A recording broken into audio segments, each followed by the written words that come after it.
Pak Herman, kita bakal membahas putar hak dan kewajiban peserta JKN. Nah, sebelum itu, apa sih Pak hak dan kewajiban peserta JKN itu?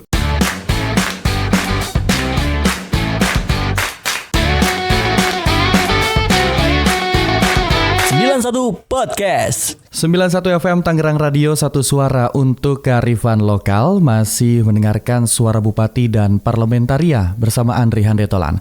Tapi pagi hari ini Andri nggak sendirian karena sudah akan berbincang-bincang bersama BPJS Kesehatan Cabang Tiga Raksa. Dan pada pagi hari ini luar biasa sudah bersama kami Bapak Herman Indratmo. Beliau ini Kepala BPJS Kesehatan Cabang Tiga Raksa. Selamat pagi.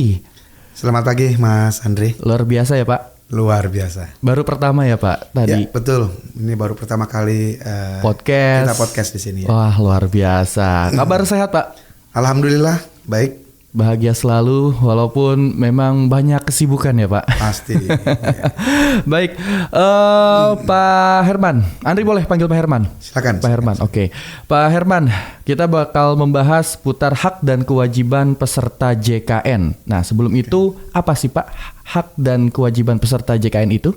Oke, baik. Makasih Mas Andri.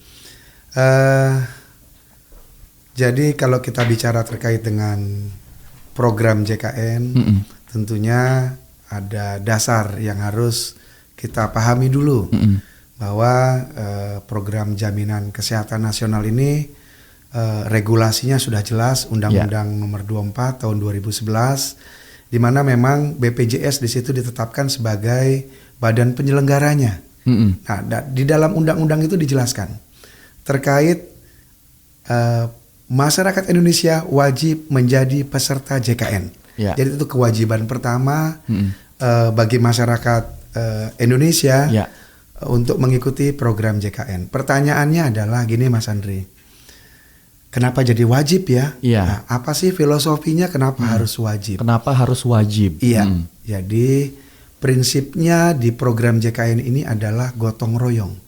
Jadi kalau zaman dulu lah ya, kalau sekarang masih ada nggak ya gotong royong? Tapi kalau dulu itu gotong royong misalnya dalam satu RT ada 60 warga gitu ya. Kalau yang hadir 30 tentunya pekerjaannya lebih berat dibanding dengan kalau seluruh warganya diwajibkan hadir 60 orang, sehingga pekerjaan dari yang akan digotong royongkan itu menjadi lebih ringan. Ya, tentunya seperti itu gambarannya. Kalau untuk di kesehatan, saya ingin kasih gambaran kenapa menjadi wajib. Dan prinsipnya adalah gotong royong.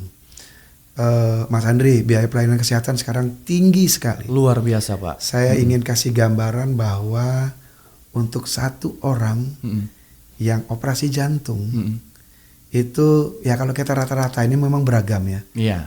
130 juta biayanya.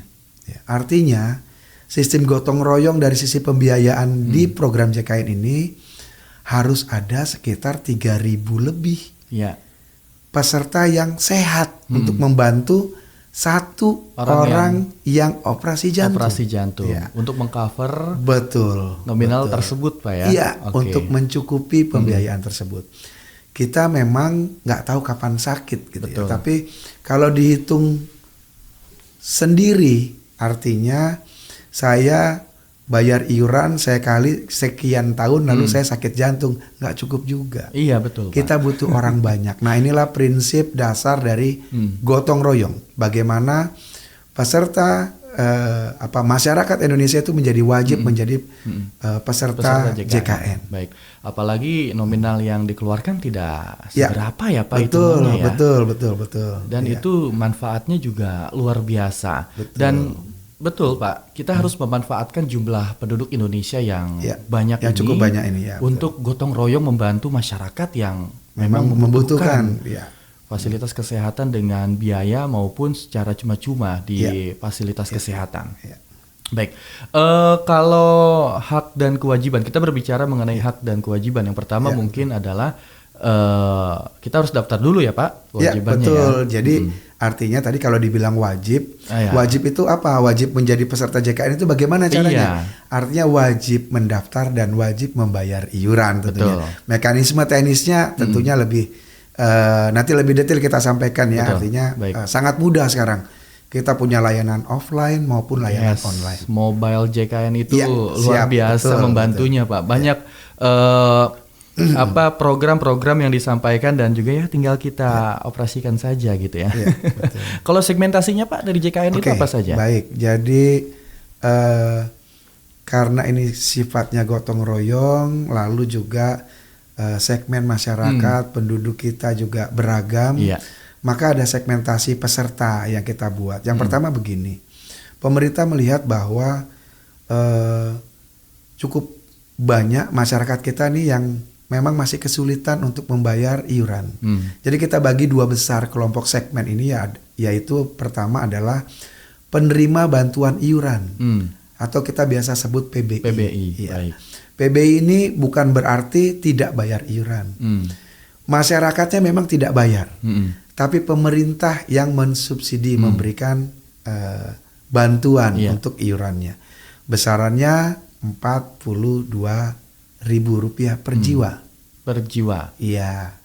Lalu saya ingin sampaikan juga di segmen PBI ini karena pembiayaannya cukup besar, jadi pemerintah pusat telah menyiapkan dana di APBN untuk sebesar 96,8 juta. Ya. Sedangkan apabila ternyata di setiap kabupaten, kota, provinsi ada masyarakat yang di luar dari yang di cover oleh APBN, maka pemerintah daerah juga berkewajiban untuk mendaftarkan dengan menggunakan anggaran APBD. Oh begitu Pak. Ya, jadi istilah kami di sini PBI APBD. PBI APBD. Begitu, Mas Andri. Nah, di luar dari segmen ini, maka karena ini sifatnya kontributori, segmen kedua ini akan jadi beragam. Yang pertama adalah untuk pekerja sektor formal. Pekerja sektor formal. Iya, jadi mulai dari PNS dan lainnya atau pegawai di badan usaha swasta. Iya. Ya. Kontribusi iurannya adalah untuk pemberi kerja itu 4% dan 1% ditanggung oleh pekerjanya. Besarannya adalah sesuai dengan upah yang diterima. Oh, dikalkulasi. Namun sekali lagi Mas Andre, upah kita juga beragam nih. Iya. Kalau upahnya 50 juta lalu 4%-nya besar sekali nih gitu kan. Ya kami juga memahami untuk tidak membebani. Kalau pajak hitungannya seperti itu, maka kalau kami membatasi ada batasan maksimum. Jadi kalau upahnya lebih dari 12 juta maka dasar perhitungan untuk 4% dan 1%-nya itu maksimum 12 juta dasar. Oh baik. Dasar perhitungannya. Jadi 4% dari 12 juta atau 1% dari 12 juta. Biar tidak membebani juga sih Pak betul, ya. Makanya diberikan itu untuk sektor formal. Namun juga ada sektor informal nih seperti ya punya warung, lalu tukang bakso dan lainnya gitu yang secara finansial sebenarnya mampu untuk membiayai dirinya. Namun tidak ada ketentuan upah yang harus dia terima setiap berbeda-beda. Tidak menentu ya Pak ya. Maka dilihat di situ ada pilihan buat sektor non formal. Ada kelas 1, artinya kelas 1 ini apabila kita sakit, maka di rumah sakit kita dilayani di ruang rawat kelas 1. Kelas 1, baik. Ya. Lalu begitu juga ada kelas 2 dan kelas 3. Besaran iurannya untuk kelas 1 ini Rp150.000 per jiwa. Rp150.000 kelas 1 Pak? Iya. Jadi bisa bayangkan kalau sudah sampai sakit jantung dan lainnya itu bisa tercover. Dan sekali lagi benefitnya yang diterima oleh peserta untuk program JKN ini memang tidak terbatas. Artinya sesuai dengan indikasi medis. Iya. Ya. Catatannya ada memang beberapa hal yang dikecualikan. Yang dikecualikan ini seperti misalnya percobaan bunuh diri yang tidak berhasil, lalu hobi-hobi yang memang mencelakai diri sendiri. Jadi perbuatan-perbuatan yang memang mungkin beresiko, bisa dibilang beresiko tinggi. Iya, Pak, ya? Itu kita memang tidak jamin. Lalu untuk memiliki keturunan dan kosmetik. Iya. Itu tentunya seperti itu. Itu yang memang kita batasi. Namun selebihnya sesuai dengan indikasi medis, kita berikan penjaminan pembiayaan sepenuhnya tanpa iur biaya. Kalau untuk kelas 2-nya tadi saya ingin sampaikan. Kalau kelas 2-nya itu 100.000. 100.000 rupiah. Ya. Berarti dia nanti kalau di rumah sakit ya, rawat inap, maka dia dirawat di kelas 2. Di kelas 2. Dan untuk selanjutnya di kelas 3. Di kelas 3 ini 42.000 sesungguhnya sesuai dengan nilai PBI tadi. Ya. Namun untuk peserta informal tadi, sektor non formal tadi, itu hanya Rp35.000. Sisanya pemerintah yang akan menanggung. Oh baik, berarti nominalnya tetap sama sebetulnya. Ya, cuman betul. Untuk yang informal ini nanti ada subsidi dari pemerintah. Ada subsidi untuk kelas 3. Oke. Ya. Luar biasa ya Pak. Ya, sebesar Rp7.000 gitu untuk per jiwa, sehingga masyarakat hanya membayarkan Rp35.000. Rp35.000. Sangat membantu buat masyarakat yang memang kelasnya berbeda ya dibanding dengan kelas 1, kelas 2 dan kelas 3 tadi. Karena ini memang tujuannya agar seluruh masyarakat Indonesia bisa tercover kesehatan oleh BPJS Kesehatan. Iya, dengan segmen yang berbeda tadi, dengan range pendapatan dan kemampuan yang berbeda. Betul. Dan juga ada beberapa indikasi lah dari kelas 1 sampai kelas 3. Andri khawatirnya kalau tadi Pak kecantikan dimasukin, orang-orang pada glow ini Pak. Pada glowing nantinya. Nanti skincare kita tanggung juga nanti Pak. Ya juga. Nanti untuk Indonesia glowing bisa-bisa. Sedikit tambahan ya. Boleh silakan. Terkait dengan tadi kelas 1, kelas 2, kelas 3 itu perbedaannya hanya pada rawat inap. Rawat inap. Iya, kalau rawat jalan maka kelas 1, kelas 2 dan kelas 3 itu sama, diperlakukan sama. Oh ya? Iya, tidak ada perbedaan. Yang membedakan adalah akomodasi kelas rawat di saat rawat inap. Oh iya, indikasi dari kelas-kelasnya tadi Pak ya? Iya, betul. Oke. Ya, jadi jangan terlalu khawatir yang kelas 3 lalu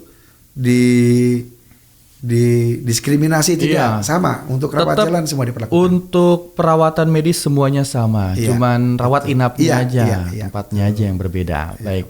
Kalau peserta JKN nih Pak yang pengen berobat, tapi dia lagi di luar domisili, kira-kira gimana tuh Pak?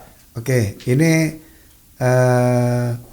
BPJS ya. Jadi sekali lagi sebenarnya memberikan layanan ada 2 layer ya.